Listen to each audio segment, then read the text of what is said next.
What if I told you that there are times as a voice actor that you should actually charge less, even nothing, and it could actually earn you more money long term? Hi, my name is Amy, and as a voice actor, I have completed hundreds of projects spanning more than 15 years in the business. And believe me, I know how frustrating the how much should I be charging for my work debate can be. Most voice actors are told the same thing. Raise your rates, never work for free, don't discount. And while there is a time and place for that kind of advice, today I want to talk about how generosity, the smart kind, can turn clients, normal everyday clients, into loyal, long-term repeat clients. Here's the key. You are not cutting rates because you're desperate. You are strategically investing in a client relationship. Clients remember the voice actor who made their job easier, solved a problem, helped them stay on budget without complaining or giving them too much of a challenge, or delivered more than expected. Little gestures from you can feel like a huge win for them, and that builds trust, which is priceless. So here we go. Strategy number 1, add value instead of lowering your price.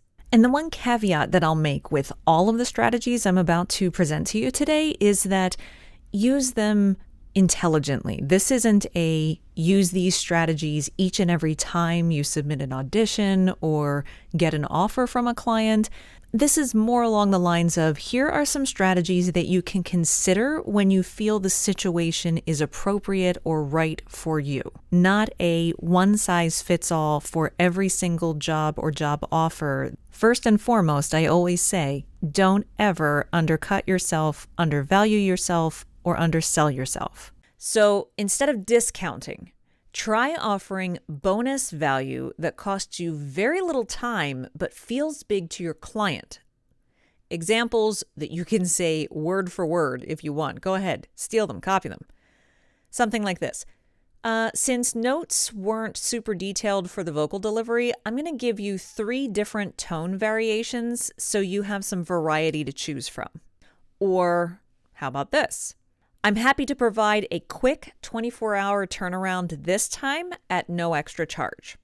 And what about this? Hey, if you ever need light revisions within, say, 3 days of me delivering the project, consider those included in the fee. And if you're wondering, okay, so what would that do for you in real life? Well, here is a recent example of how this worked for me exactly. This was one of those things where I provided 3 different reads without being asked. I just delivered 3 different reads of the script with a slight difference in tone or pacing for them to have some options to choose from. This was the review that was left for me recently by this client. They said, Amy was not only understanding, but had great insight and really did an above and beyond in recording a second set of takes that really fit the tone of what we were doing. I got a terrific positive review out of it, and the client felt I went above and beyond. This client has in fact come back to me for repeat business since then. So you're not undercutting yourself, you're elevating the client experience. Higher perceived value of what you deliver to them equals higher likelihood of repeat work. Strategy number 2, offer a very strategic first project discount. This is one of my favorite moves, particularly when I am on a platform and I get an order on a platform like Fiverr.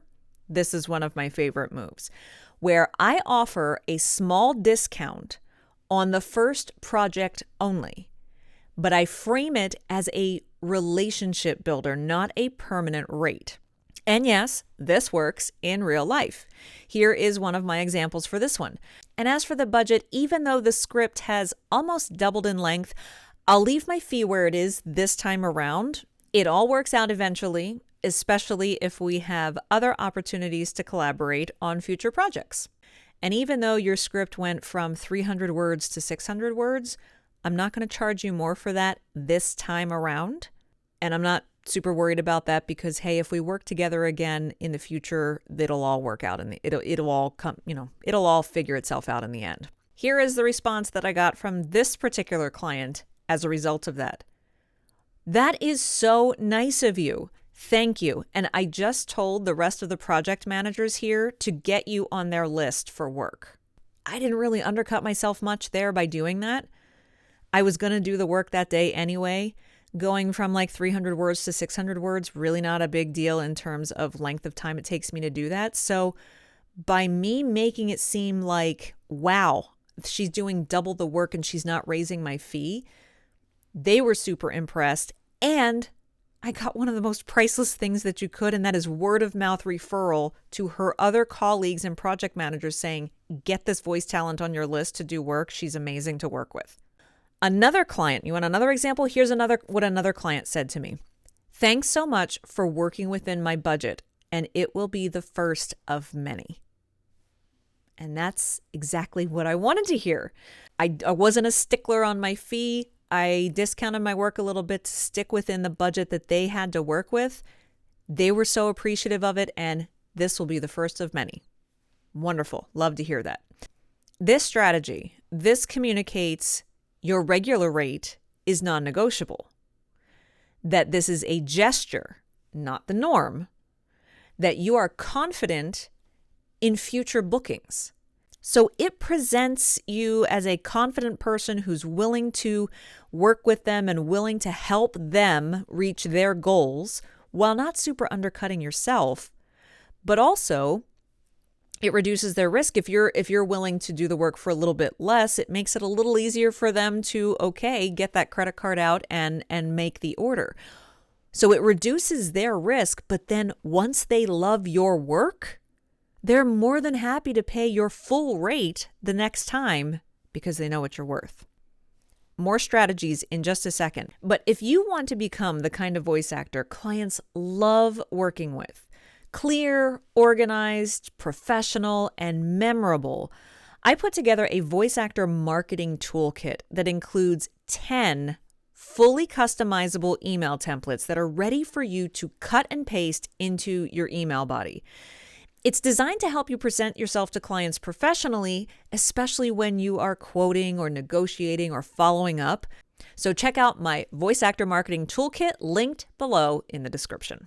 Now back to the strategies. So we've covered strategy number 1, which was adding value to your final product delivery without having to lower your price, giving them more for their money. Strategy number 2 was that strategic first project discount.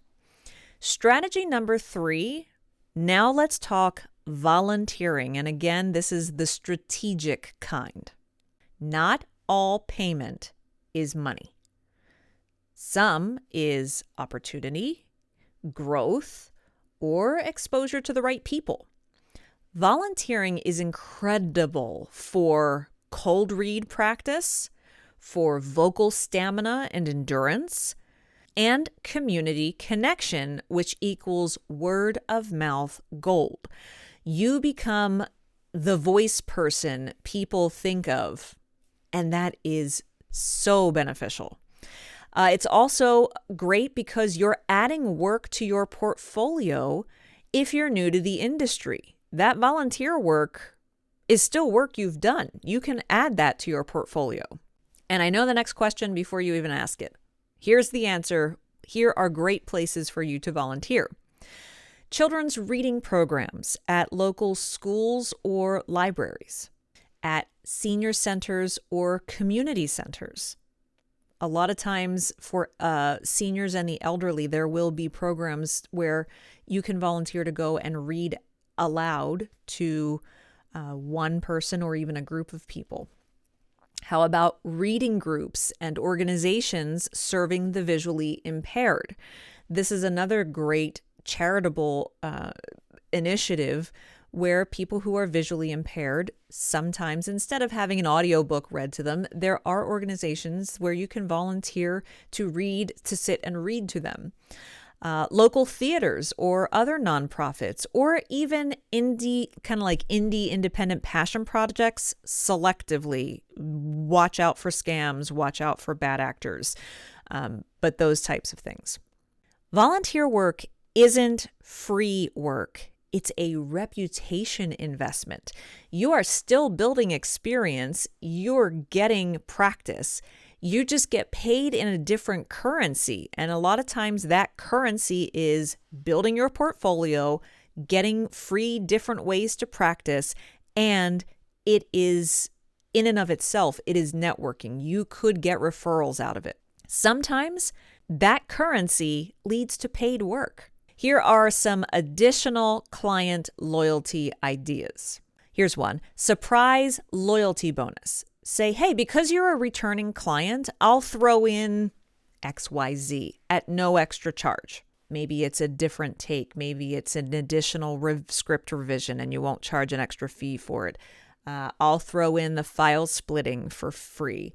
I'll do it same day for free. It's just going to solidify them with you even more to want to come back and work with you again. You could also do an annual client appreciation gesture. Maybe it's a thank you note. Maybe it's a holiday voiceover sampler pack. Maybe it's a discount code. These kinds of things cost pennies for you, sometimes not even anything, but it leaves a lasting impression on your clients that you've remembered them and made them part of a customer appreciation effort. And check in after delivery. Did everything work well for you? Is there anything that I can tweak? Clients remember the voice actor who cares after the invoice has been paid. These small little courtesies all build emotional reciprocity. People naturally want to return favors and they want to work with good people. And if they feel that you are giving them a boatload of value for their money, then they're going to want to work with you again and again and again. So yes, by all means, you should protect your worth. Don't undercut yourself. Don't undervalue yourself.